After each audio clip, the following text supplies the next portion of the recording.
আজকে রাতেবেলায় বাজারে এসে আমরা দুজনা খাওয়া দাওয়াটা বাইরেই করে নিলাম। আজকে রাতেবেলায় আমরা দুজনা বেরিয়ে পড়েছিলাম চৌধুরী বাজার যাওয়ার উদ্দেশ্যে। খানিকক্ষণ বাইক চালিয়ে শুয়ে চলে এলাম আমাদের চৌধুরী বাজারের এইখানে।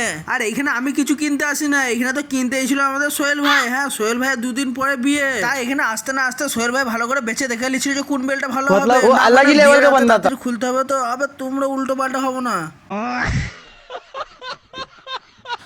তারপর অনেকক্ষণ খোঁজাখুঁজি করার পর একটা বেল পছন্দ হয়, বেলটা পরে দেখে নিচ্ছিল যে বেলটা ঠিকঠাক আছে নাকি। বেলটা প্যানের সাথে পরবে ঠিক কথা, কিন্তু বেলটা তো লাগাবার কোনো জায়গায় নেই প্যানের মধ্যে।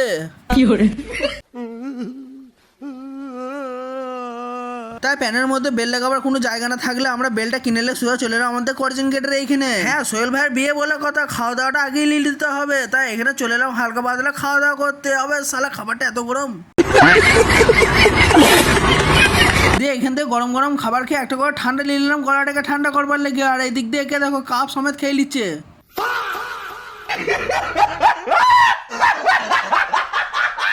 তারপর ওখান থেকে খাওয়া হয়ে যাওয়ার পরে আমরা দুজনে মিলে ওখান থেকে বাড়ির উদ্দেশ্যে বেরিয়ে পড়লাম। আর সোহেল ভাইয়ের বিয়ের তারিখটা হচ্ছে ঠিক ফেব্রুয়ারির 31 তারিখে।